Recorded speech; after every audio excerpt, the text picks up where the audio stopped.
All right, Dad, you've come home from a long day at work. Your wife sits you down and tells you, okay, I have something to say to you, but please don't get nervous or angry. Little Johnny brought home his report card today, and it's way, way below average. This is the third semester in a row that he's done this. Your head is about to explode because you've warned him in the past that, you know what, this is unacceptable in your family. So you're sitting there listening to the things that your wife is saying. Your head's about to explode. So what do? And here are 4 options. Number 1, you run in and scream at Johnny and threaten him and warn him that he is going to amount to nothing. He's dumb as a jelly bean and his future looks about as bright as a piece of corn. That's number 1.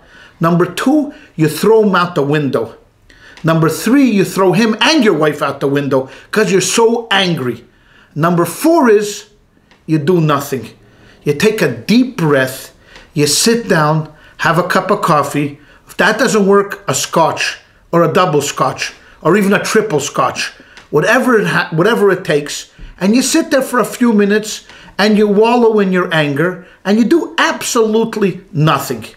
Now, if you want to have no relationship with any of your children or just be the miserable guy that you started out to be, pick A, B, or C, whichever one you want to do. But if you want to continue having a productive and a good relationship with your family and with your neighbors and your friends, you will do number D, because that's the proper thing to do. Because things done in anger, right away, nothing good is going to come out of it. Whatever comes out of your lips, whatever comes from your hands, you are going to regret for a very, very long time. And I'll just tell you a little story that happened in the portion this week. Our dear friend Jacob has one daughter called Dina. Beautiful girl, wonderful, grows up in a household with 12 brothers. So you got to figure that, you know what, she's learned a lot of the ways that boys rough and tumble. She goes into the city. Someone sees her, the mayor's son. He falls head over heels for her. She rebukes him. She doesn't want him. She's not interested. He takes her and forcibly pulls her into his house and does something to her. Anyways, the word gets back to Jacob that his daughter has been defiled. He says nothing, and he says nothing to his sons because he knows that the brothers are not going to take this sitting down. Eventually, the brothers find out about it. 2 of the brothers, Shimon and Levi, go berserk. They can't take this. They are so angry. This does not happen to a Jewish girl. So they decide they're going to take revenge. What do? Well, you know what? This is a family that has expertise in deception.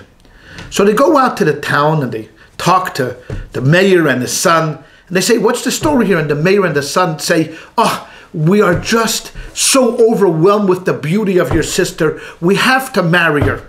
So they say, no problem.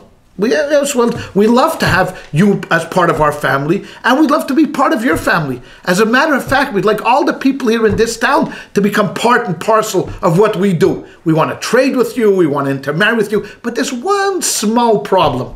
You guys are uncircumcised. Can't work this way. We're circumcised, you're uncircumcised. Circumcised, uncircumcised, don't marry. So if you guys agree to circumcise everybody in your city, we got a deal. Capiche?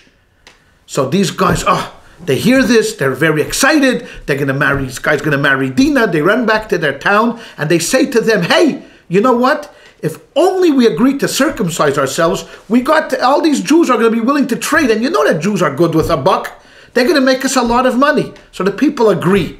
On the 3rd day after everybody is circumcised, Shimon and Levi come in and they slaughter the entire town.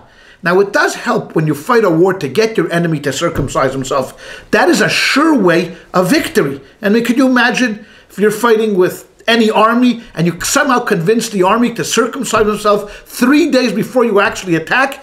It will be greater than the 6-day war Israel pulled off in 1967. Anyways, they wipe out the whole town, including the mayor and his son. Jacob hears about it and goes crazy. He says, what are you guys, nuts or something? I mean, people are going to rise up against us and they're going to destroy us here, and we're very few and there's many of them. The son's answer in that way, that what can Jacob say? Is this what is done to a Jewish girl? No. This is what we're going to do. And we did it. And we're proud of it. Anyways, this is a small lesson that sometimes very, very few incidences when you pull off something when you're angry works out. This one happened to work because Hashem protected him. But in general, listen to me, my friends. When you're angry, the best thing to do is to take a walk around the block, go for a swim, drive your car, not very far. Do something that till your anger subsides. Once your anger is done and it's past you, then deal with the problem. 9 out of 10 times, this is a sure way of getting the problem resolved. And in anger, it never works.